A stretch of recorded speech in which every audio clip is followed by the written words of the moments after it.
Saudara-saudari terkasih dalam Kristus, hari ini Jumat 13 Januari 2023 dalam pekan biasa pertama tahun A.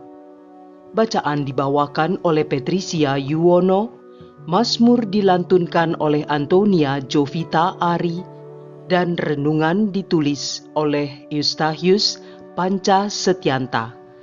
Selamat menekuni Sabda Allah.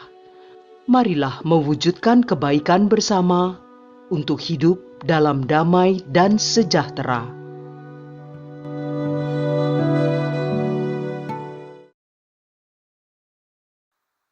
Dalam nama Bapa dan Putra dan Roh Kudus. Amin. Allah Bapa yang Maha Kasih, puji dan syukur untuk hari baru ini, untuk segala yang akan kami terima dan alami sepanjang hari. Mohon bimbingan-Mu dan berkat-Mu melalui sabda-Mu yang akan kami dengarkan ini bagi tugas dan pekerjaan kami. Kami mohon, utuslah Roh Kudus-Mu, agar semua yang kami dengarkan menerangi akal dan budi kami untuk melaksanakan kehendak-Mu melalui aktivitas kami sepanjang hari ini. Demi Kristus, Tuhan dan pengantara kami. Amin. Bacaan dari surat kepada orang Ibrani, bab 4, ayat 1-5, dilanjutkan ayat 11. Saudara-saudara, baiklah kita waspada, supaya jangan ada seorang pun di antara kamu yang dianggap ketinggalan, sekalipun janji akan masuk ke dalam istirahat Allah masih berlaku. Karena kabar kesukaan itu diberitakan juga kepada kita, sama seperti kepada nenek moyang kita. Tetapi sabda pemberitaan itu tidak berguna bagi mereka, karena tidak bertumbuh seiring dengan pertumbuhan mereka, sebab mereka tidak beriman. Tetapi kita yang beriman akan masuk ke tempat istirahat seperti yang dikatakan Allah. Aku bersumpah dalam murkaku, mereka tak akan masuk ke tempat peristirahatanku. Hal ini dikatakan Allah sekalipun pekerjaannya sudah selesai sejak dunia dijadikan. Sebab tentang hari ketujuh pernah dikatakan dalam suatu ayat kitab suci, pada hari ketujuh Allah berhenti dari segala pekerjaannya. Dan dalam kitab suci yang sama kita baca, mereka tak akan masuk ke tempat peristirahatanku. Karena itu, baiklah kita berusaha untuk masuk ke dalam peristirahatan itu, supaya jangan seorang pun jatuh karena mengikuti contoh ketidaktaatan itu. Demikianlah sabda Tuhan.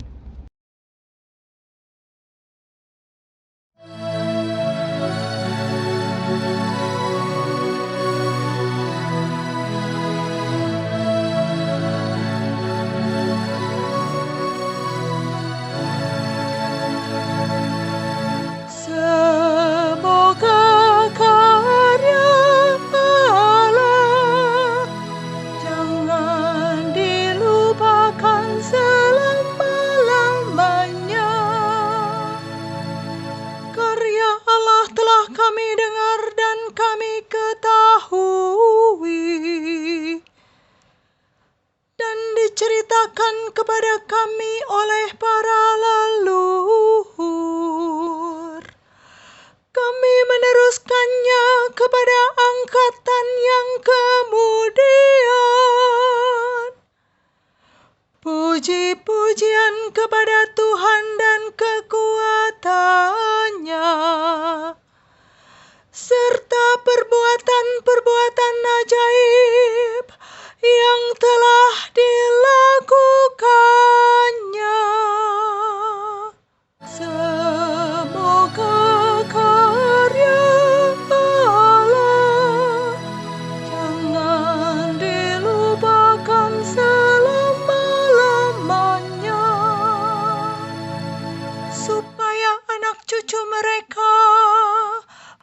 menceritakannya pula kepada anak turunan mereka, supaya mereka menaruh kepercayaan kepada Allah dan tidak melupakan perbuatan-perbuatan Allah, tetapi memegang teguh perintah-perintahnya. Semoga karya Allah jangan dilupakan selama-lamanya. Jangan sampai seperti nenek moyangnya. Mereka menjadi angkatan pendurhaka dan pemberontak, angkatan yang tidak lurus hati, dan jiwanya tidak setia kepada Allah.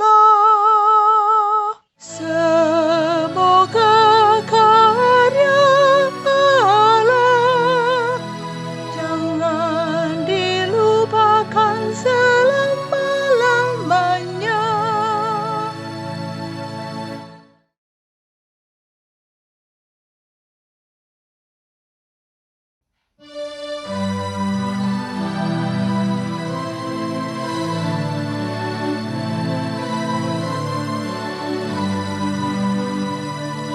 Haleluya, haleluya, haleluya. Seorang Nabi Agung telah muncul di tengah kita, dan Allah mengunjungi umatnya. Haleluya, haleluya, haleluya, haleluya, haleluya, haleluya.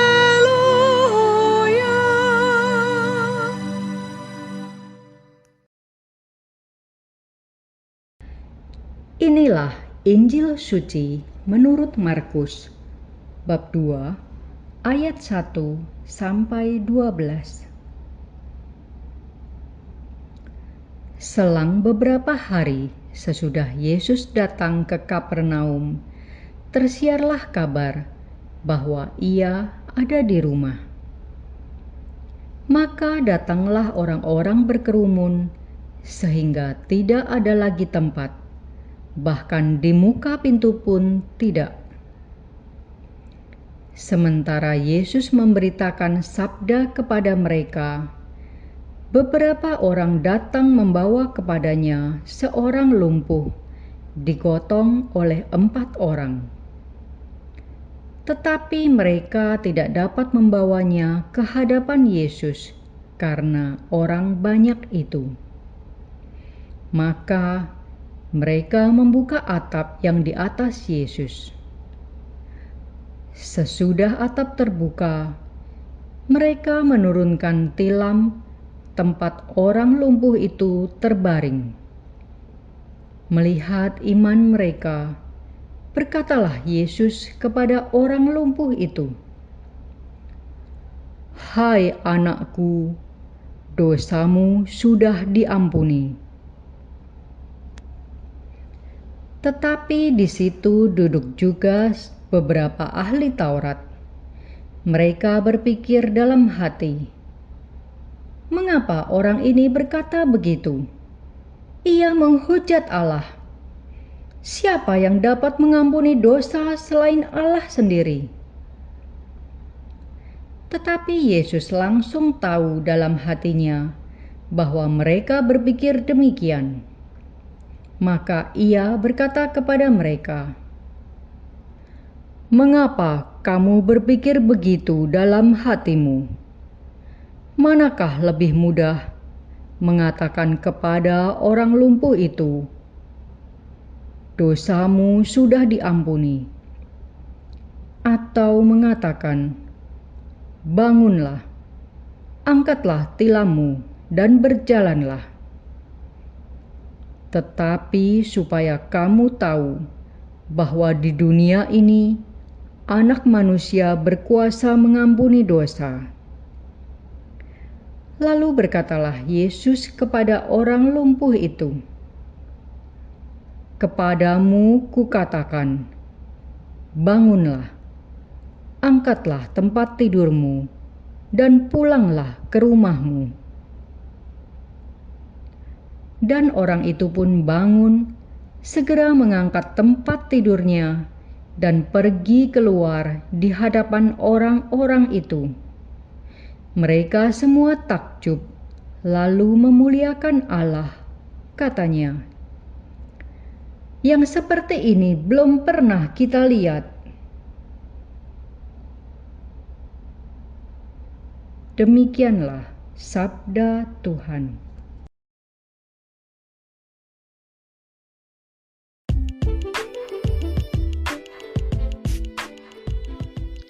Kepedulian menjadi bukti iman kita. Renungan dibawakan oleh Nikolaus Cipto.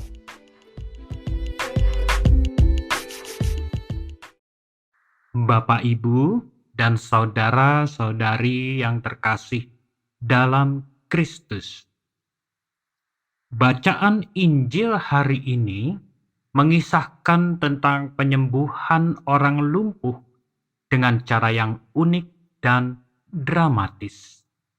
Orang lumpuh yang lemah diusung oleh kerabatnya menemui Yesus yang ternyata terhalang oleh kerumunan orang banyak. Rupanya, kerabat orang lumpuh tidak menyerah untuk bertemu dengan Yesus demi kesembuhan saudaranya.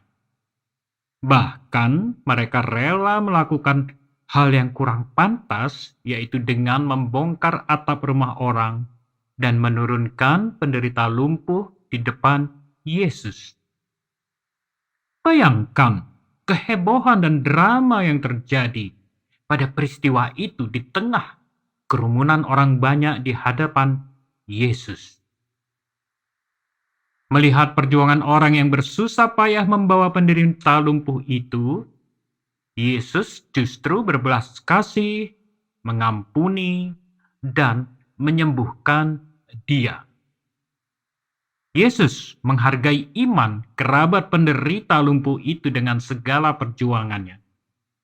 Ternyata, iman yang dikehendaki Yesus perlu keberanian dan keyakinan bahwa Tuhan akan selalu menyertai dan membantu kesulitan mereka. Dalam bacaan hari ini juga ditampilkan sikap pemuka agama Yahudi yang menyalahkan Yesus yang menyembuhkan orang lumpuh dengan mengampuni dosa. Yesus bahkan dianggap menghujat Tuhan.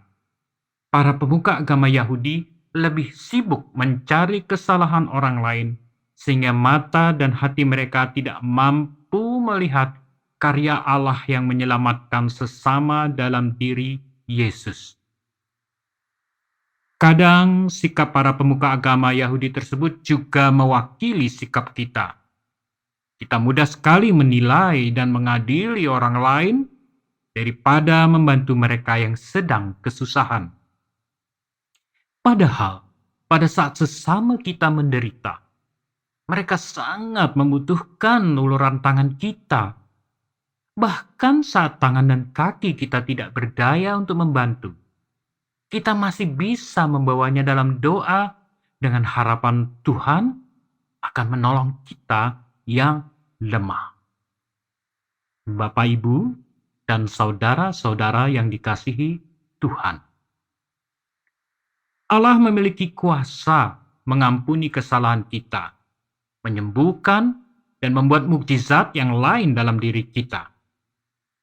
Hendaknya hati kita terbuka terhadap karya Allah yang membantu kita saat berada dalam kesusahan. Jika kita percaya kepada Tuhan, tidak mustahil akan terjadi mukjizat dalam hidup kita. Ketika tangan, kaki dan badan kita tak lagi berdaya untuk melangkah, dalam doa Tuhan akan menguatkan kita. Kesembuhan penderita lumpuh sehingga bisa bertemu dengan Yesus, itu adalah juga karena kepedulian yang besar dari kerabatnya. Oleh karena itu, kita juga diminta menjadi tanda keselamatan bagi orang di sekitar kita. Dengan demikian, semoga hidup kita dapat menjadi berkat bagi sesama. Marilah berdoa. Allah Bapa yang Maha Murah, begitu besar cinta kasih-Mu kepada kami, sehingga Engkau berkenan mengampuni dosa-dosa kami dan mengutus Putra-Mu untuk memulihkan hubungan kami kembali dengan-Mu. Semoga gereja-Mu tetap setia melanjutkan karya keselamatan Putra-Mu, dan kehadiran kami pantas menjadi tanda kehadiran-Mu di dunia ini. Demi Kristus, Tuhan dan pengantara kami, yang bersatu dengan Dikau dalam persekutuan Roh Kudus, Allah yang hidup, kini dan sepanjang masa. Dalam nama Bapa dan Putra dan Roh Kudus. Amin.